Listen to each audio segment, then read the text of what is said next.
दोस्तों, हम भारतीयों के लिए कितने गर्व की बात है कि विश्व के 195 देशों में केवल भारत को ही महान देश कहा गया है। दोस्तों, यह कोई भावुक नारा नहीं है, बल्कि वेद पुराणों द्वारा प्रमाणिक सत्य है। वेद पुराणों द्वारा प्रमाणिक सत्य है। सबसे प्रथम तो आप ये सोचिए कि भारत कोई देश नहीं, एक धर्म भूमि है। ऋग्वेद से लेकर पुराणों तक भारत को राज्य नहीं, बल्कि सभ्यता भूमि कहा गया है।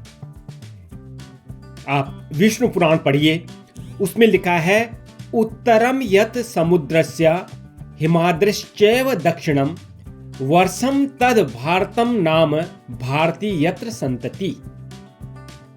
इसका अर्थ है हिमालय के दक्षिण और समुद्र के उत्तर में जो भूभाग है वही भारतवर्ष कहलाता है और यहां रहने वाली संतानें भारतीय हैं।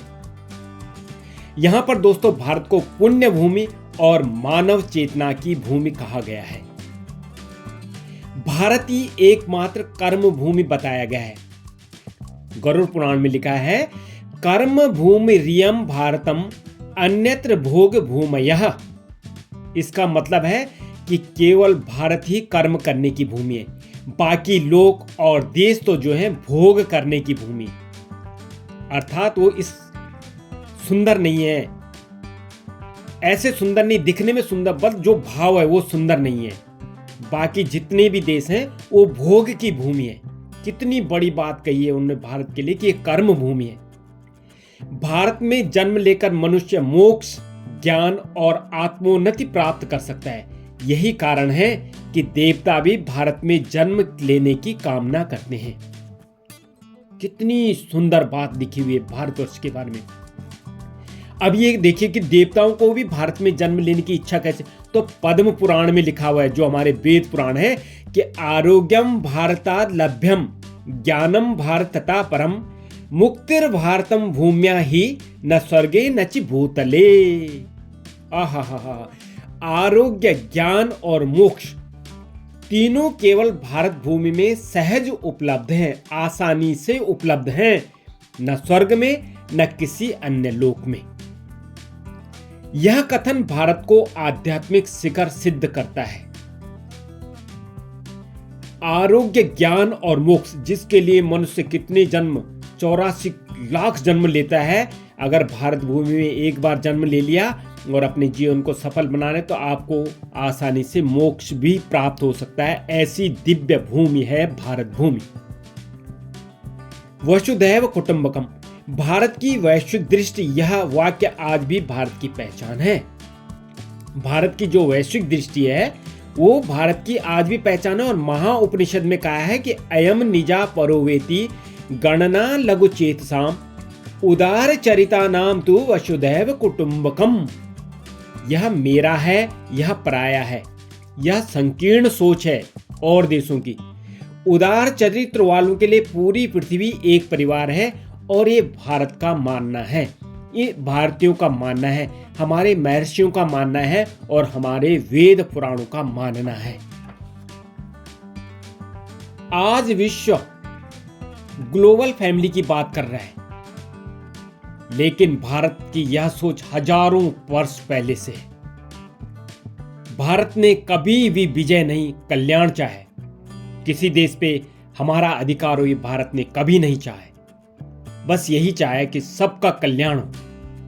यजुर्वेद में देखेंगे आप, जो हमारा महान ग्रंथ है, कि सर्वे भवन्तु सुखिनः सर्वे सन्तु निरामयाः सर्वे भद्राणि पश्यन्तु मां कश्चित् दुख भाग भवेत्। कितनी बड़ी कामना है हमारे देश के लोगों की, हमारे देश के महापुरुषों की, हमारे देश के ऋषियों की, कि सब सुखी हों, सब स्वस्थ हों, सब मंगल देखे और कोई भी दुखी ना हो। यह प्रार्थना केवल भारत की संस्कृति में मिलती है। दोस्तों, भारत ने ज्ञान दिया, उपनिवेश नहीं बनाए। भारत ने विश्व को क्या क्या दिया? भारत ने विश्व को शून्य दिया, भारत ने विश्व को योग दिया, भारत ने विश्व को आयुर्वेद दिया, भारत ने विश्व को ध्यान दिया, भारत ने विश्व को गणित दिया, भारत ने विश्व को खगोल दिया और भारत ने विश्व को उपनिषद का आत्मज्ञान दिया। ऋग्वेद में पढ़ सकते हो, आनो भद्रा कृतवो यंतो विश्वतः, अर्थात चारों दिशाओं में श्रेष्ठ विचार हमारे पास आए। भारत ने कभी ज्ञान पर एकाधिकार नहीं किया, लेकिन सबको ज्ञानवान बना दिया। तो भारत को महान कहने का जो मूल कारण है वह इसलिए नहीं कि भारत सबसे शक्तिशाली सेना रखता है, और नहीं इसलिए कि वह अमीर देश है, बल्कि इसलिए कि उसने मानव को मनुष्य बनाना सिखाया। मनुष्य बनाना सिखाया, आत्मा, धर्म और कर्तव्य का मार्ग दिया और विश्व को जोड़ने की सोच दी। संपूर्ण विश्व एक परमात्मा की परिकल्पना है, और संपूर्ण विश्व का ये जो संपूर्ण विश्व है, भूमंडल है, उसमें विचरण करने वाले समस्त प्राणियों को रचने वाला एक ही परमेश्वर परमात्मा है। ये भारत की सोच है, भारत के ऋषियों की सोच है, और भारत में जो ये योग और ग्रंथ हैं उनकी सोच है। भारत एकमात्र ऐसा देश है जिसे शास्त्रों ने पुण्य भूमि, कर्म भूमि और मोक्ष भूमि कहा है। इसलिए 195 देशों में केवल भारत को ही महान देश कहा गया है। और दोस्तों, मैंने पहले भी कहा कि ये कोई नारा नहीं है, ये वेद पुराणों द्वारा प्रमाणित सत्य है, जो कि एक अद्भुत और परम सत्य है। दोस्तों, आप महान हैं, जो भी ये सुन रहे हैं आप महान हैं, क्योंकि आपने इस महान भारतवर्ष में जन्म लिया है। आप परम पिता परमेश्वर के सबसे नजदीक हैं, क्योंकि ये पुण्य भूमि में आपने जन्म लिया। इसलिए आपके लिए अपने को श्रेष्ठ बनाना ज्यादा कठिन नहीं होगा। तो इस महान राष्ट्र के साथ अपने विचारों को, अपने कार्यों को श्रेष्ठतम बनाइए। दोस्तों, इन्हीं विचारों के साथ आपको मेरा धन्यवाद। जुड़े रहिए मेरे YouTube चैनल भव यात्रा 2025 से, ताकि आपको इसी प्रकार की अद्भुत और प्रेरणाप्रद जानकारियां समय से मिलती रहें। इसी के साथ में आप सभी को मेरा नमस्कार। जय हिंद, जय भारत, जय हिंदुस्तान।